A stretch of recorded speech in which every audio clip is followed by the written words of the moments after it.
Agustus tahun 1945, di akhir Perang Dunia Kedua, masih ingat kan kalian kalau misalnya Jepang kan menyerah tanpa syarat kepada sekutu tuh setelah mengalami kehancuran besar-besaran pasca kejadian pengeboman kota Hiroshima Nagasaki ya kan. Ini juga udah aku bahas nih Wak di video sebelumnya, nanti habis video ini kalian tonton lah ya. Nah, sesuai dengan perjanjian Potsdam Wak, kekalahan Jepang tersebut membuat sekutu pun bertanggung jawab nih atas wilayah Indonesia yang semula menjadi jajahan Jepang. Jadi kekuasaan Jepang di Indonesia itu walaupun mereka udah balik lagi ke kampungnya, nantinya akan diambil alih lagi sama sekutu. Nah, tapi kan proses pengalihan kekuasaan itu tentunya membutuhkan waktu kan Wak. Nggak bisa tuh dilakukan pada saat itu juga, pada saat si Jepang cabut, sekutu langsung masuk, nggak bisa, butuh waktu. Nah, ketika Jepang ini udah nggak punya hak lagi untuk menguasai Indonesia, sementara sekutu juga belum tiba untuk mengambil alih kekuasaan, secara otomatis Indonesia mengalami macam fase vacuum of power gitu Wak, atau kekosongan kekuasaan.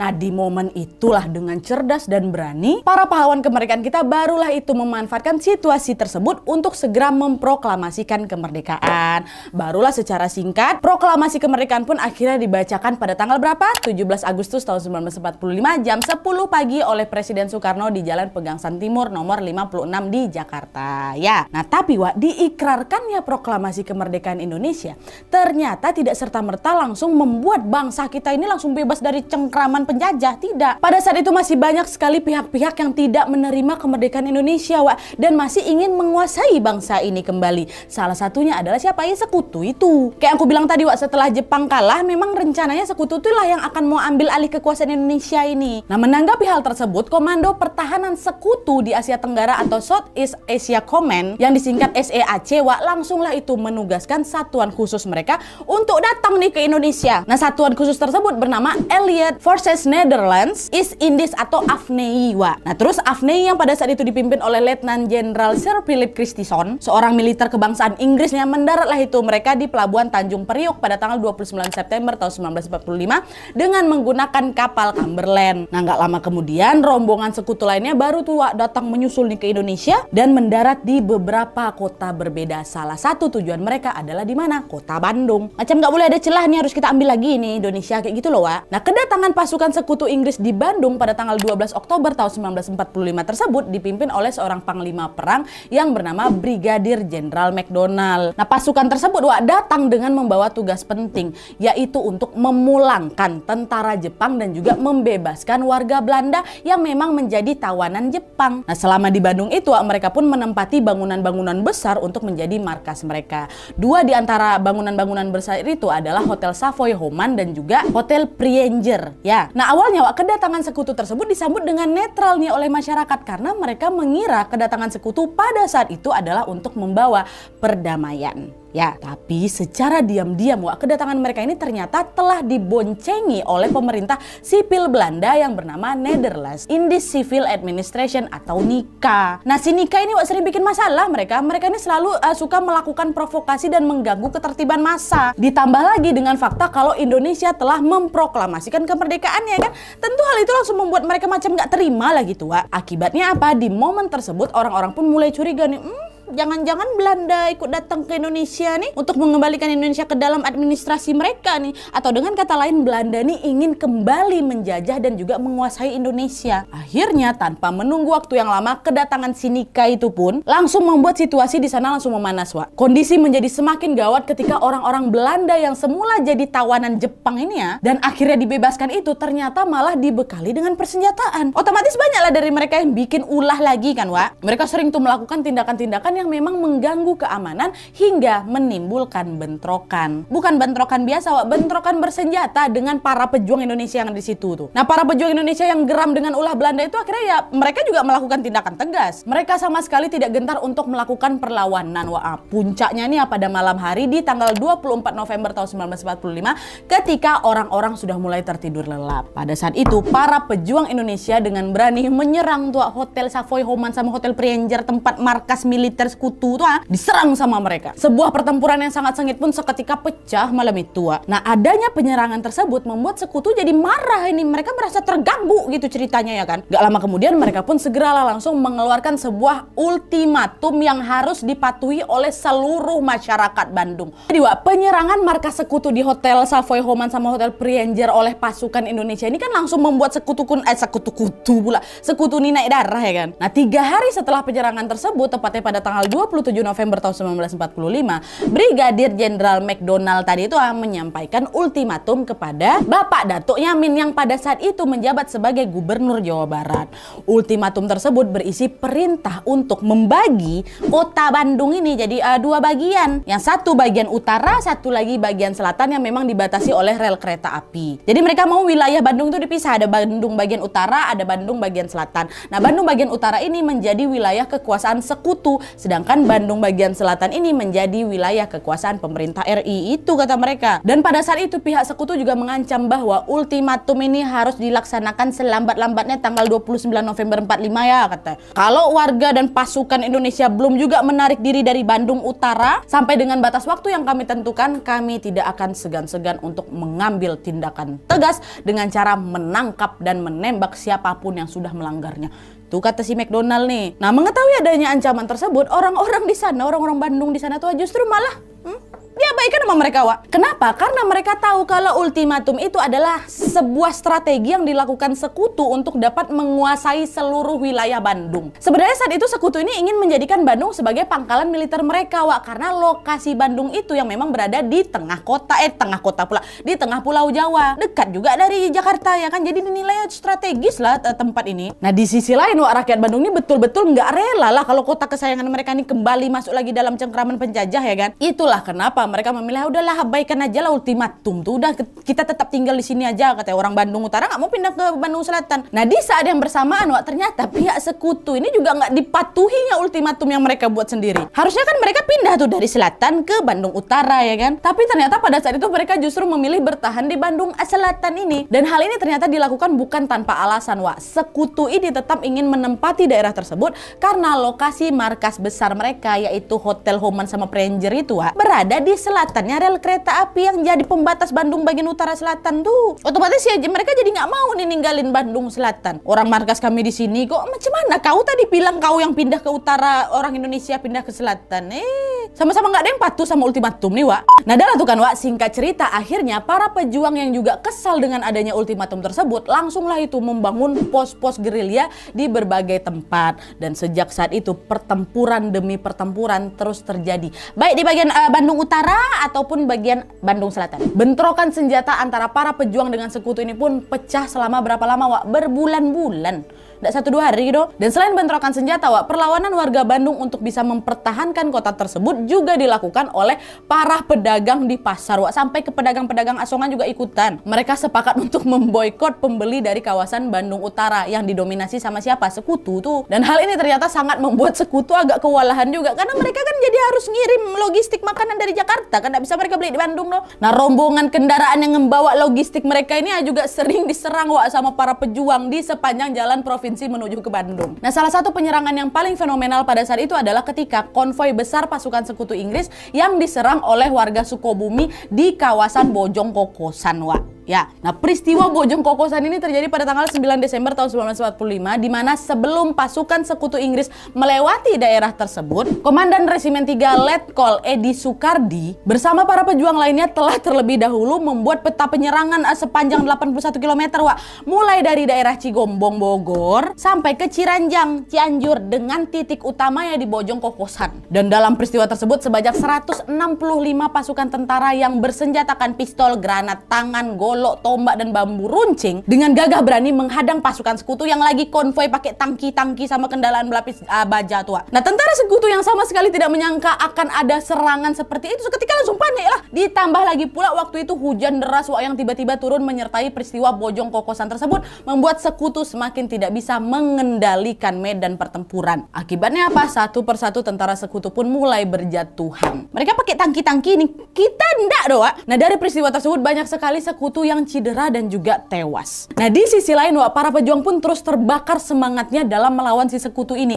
Dan setelah sekutu berhasil mereka lumpuhkan, para pejuang barulah itu mundur dari medan pertempuran Bojong Kokosan itu ketika mereka kehabisan mesiu. Dan biar kalian tahu, ya, peristiwa Bojong Kokosan tersebut berhasil menjadi pukulan besar bagi sekutu. Kenapa? Karena pasukan sekutu yang dikirim ke sana adalah pasukan yang sebelumnya sudah berhasil memenangkan Perang Dunia Kedua. Kebayang nggak mereka ini baru aja mengalahkan pasukan Jerman yang dipimpin sama Adolf Hitler loh. Waktu mereka sampai di Sukabumi, justru mereka bisa dikalahkan sama pejuang bojong kokosan yang sempat mereka remehkan tuh. Kalah kau lawan Adolf Hitler, menang kau lawan warga Sukabumi, kalah. Dan akhirnya apa, kekalahan tersebutlah yang membuat nama mereka langsung tercoreng di mata internasional. Tahu kalian, bahkan nih ya, saking malunya sampai-sampai berdasarkan sidang parlemen, kerajaan Inggris langsung memecat menteri pertahanan mereka yang sedang menjabat pada saat itu. Jangan sepele kalian. Dan setelah peristiwa bojong kokosan tersebut, perlawanan demi perlawanan lainnya pun masih terus terjadi. Nah, karena konflik bersenjata di Bandung ini belum juga berakhir, pada tanggal 23 Maret tahun 1946, Brigadir Jenderal McDonald tadi tuh akhirnya mengeluarkan lagi nih ultimatum yang kedua, Dan kali ini ultimatum tersebut ditujukan langsung kepada Perdana Menteri Indonesia pada saat itu, yaitu siapa? Sultan Syahrir. Pada saat itu ultimatum kedua berisi sekutu memerintahkan agar warga Bandung dan juga pasukan bersenjata pejuang Indonesia segera meninggalkan kawasan Bandung Selatan hingga radius 10-11 km menjauhi pusat kota. Udah nggak boleh lagi mereka di selatan, udah kalian harus keluar dari sini katanya. Dan kalau kalian melanggar ultimatum kedua ini atau kalian tidak mematuhi ultimatum ini, sampai tanggal 24 Maret tahun 1946 jam 12 malam kami akan memborbardir kota Bandung hingga habis, kata mereka. Nah, menanggapi hal tersebut, Perdana Menteri Sultan Syahrir pun meminta Jenderal Aha Nasution sebagai pimpinan tentara di Bandung untuk menuruti ultimatum itu, Setelah banyaknya pertumpahan darah selama beberapa bulan terakhir, Sultan Syahrir tuh kayak nggak mau ada korban lagi yang berjatuhan semakin banyak gitu lah, Dan selain itu, beliau ini juga menghindari aksi bentrokan senjata karena beliau merasa bahwa tentara bentukan Indonesia ini masih belum memiliki kekuatan militer sebesar pasukan sekutu. Dan sebagai seorang Perdana Menteri, Sultan Syahrir pun lebih memilih untuk berjuang melalui jalur diplomasi. Sultan Syahrir ingin menempuh cara tersebut karena Indonesia sebagai negara yang memang baru merdeka tentu kan sangat membutuhkan ini kan, macam pengakuan dari negara-negara lain kalau memang bangsa kita ini udah berdaulat, ya kan. Nah, salah satu cara yang sangat ampuh untuk mendapatkan pengakuan tersebut secara internasional adalah ya dengan diplomasi gitu. Nah, mengetahui permintaan dari Perdana Menteri Sultan Syahrir itu, seketika Jenderal Nasution pun jadi bingung. Aduh, langkah apa yang harus saya ambil nih untuk menyelesaikan masalah ini? Menuruti isi ultimatum dengan cara mengungsikan seluruh warga Bandung jelas bukan hal yang mudah lah, karena waktu itu akses transportasi kan masih terbatas kan, Dah akhirnya Jenderal Nasution pun pergilah menemui sekutu untuk bernegosiasi agar mereka tolonglah tunda atau perpanjang batas ultimatum kedua kalian nih, kata Pak Nasution. Tapi sayangnya, pihak sekutu langsung menolak permintaan dari beliau. Mereka malah menawarkan, "Dah lah kalian, aku pinjamin lah kalian tuh 100 truk untuk membawa warga Bandung ini keluar dari kota," kata mereka. Mendapat jawaban itu, Jenderal Nasution pun dengan tegas langsung menolak tawaran tersebut, dan beliau langsung nih segera bergegas kembali lagi ke pos komando kan. Gak bisa negosiasi yang kayak gini nih. Nah, sesampainya di pos komando, secara mengejutkan, Jenderal Nasution menerima sebuah pesan telegram dari markas tertinggi Tentara Republik Indonesia yang ada di Yogyakarta. Dan meskipun telegram itu ditulis tanpa nama, banyak orang yang percaya bahwa pengirimnya tidak lain tidak bukan adalah Panglima Besar Jenderal Sudirman. Nah, pesan telegram itu berisi, "Setiap jengkal tumpah darah harus dipertahankan." Itu kata beliau. Nah, setelah membaca pesan telegram tersebut, Jenderal Nasution pun jadi makin dilema lagi, Di satu sisi beliau harus mematuhi perintah pusat dari Perdana Menteri Sultan Syahrir, tapi sebagai pimpinan militer beliau ini juga harus patuh pada komando sang Panglima Besar Jenderal Sudirman, ya kan. Nah, di tengah kebingungan itu beliau pun segera langsung melakukan diskusi dengan para anggotanya untuk dapat menentukan solusi terbaik dari masalah ini. Gak tanggung-tanggung, Diskusi tersebut bukan hanya dihadiri oleh para tentara Indonesia aja, enggak, tapi juga dihadiri oleh para pemimpin laskar, pejuang masyarakat, dan juga aparat pemerintah Bandung. Pada saat itulah, pada saat diskusi itu dibuka, disitulah Mayor Rukana menyampaikan sebuah saran yang sangat fenomenal. Bisa kalian tebak apa itu sarannya? Sesuai isi ultimatum, Mayor Rukana menyarankan, "Oke Pak, nggak apa-apa. Para warga sama pasukan bersenjata kita ini nggak apa-apa. Kita pergi aja meninggalkan kota Bandung ini.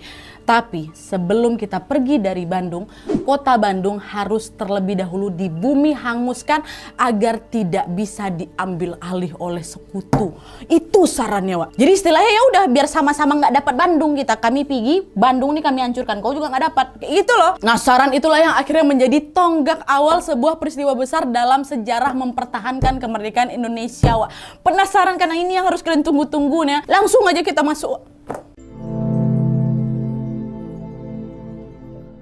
Nah jadi Wak, saran dari Mayor Rukana untuk membumi hanguskan kota Bandung ini betul-betul dipertimbangkan sama Jenderal Nasution kalian. Pada saat itu beliau langsung nih menghitung-hitung seberapa besar kerugian yang akan diderita oleh pasukan jika mereka memilih melawan sekutu. Nah kalau dihitung dari jumlah personel dan juga logistik yang ada Wak, ternyata hal itu masih tidak memadai nih untuk dilakukan penyerangan. Apalagi mereka kan juga istilah yang tidak mendapatkan dukungan dari pusat kan, karena kan Perdana Menteri Sultan Syahrir lebih memilih udah kita diplomasi aja bukan melawan. Akhirnya Wak, setelah mempertimbangkan matang-matang, Jenderal Nasution pun yakin bahwa membumi hanguskan kota Bandung merupakan solusi yang paling tepat. Ini adalah satu-satunya cara untuk tetap bisa memenuhi ultimatum sekutu, tapi juga tidak memberi kesempatan pada mereka itu untuk menguasai kota Bandung. Adalah tuh Wak, tanpa menunggu waktu yang lama, di hari itu juga tepatnya pada tanggal 24 Maret 1946 jam 2 siang, Tentara Republik Indonesia langsung tuh menyiarkan perintah agar semua warga Bandung dapat meninggalkan kota sebelum jam 10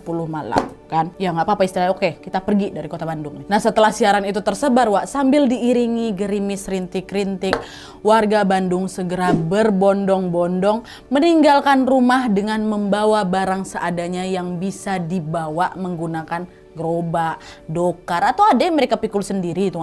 Para orang tua berjalan dengan menggunakan tongkat, dan ada juga para ibu-ibu yang belum lama ini melahirkan anaknya juga ikut mengungsi sambil gendong bayi mereka yang masih merah tuh.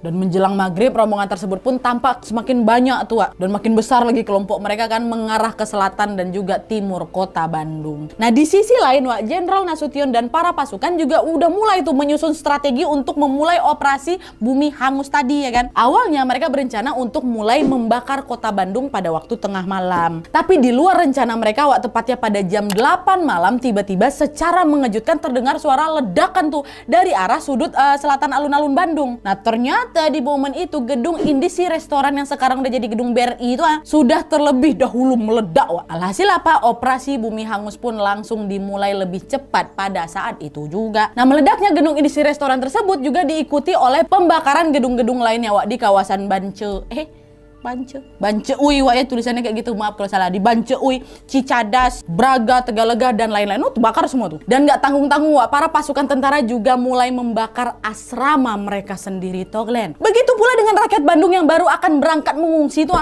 sambil bercucuran air mata lah mereka memilih untuk terlebih dahulu membakar rumah mereka yang semula mereka tempati itu dibakar sama mereka dulu, dan setelah memastikan rumah mereka terbakar baru mereka bergegas ikut meninggalkan kota bersama rombongan lainnya.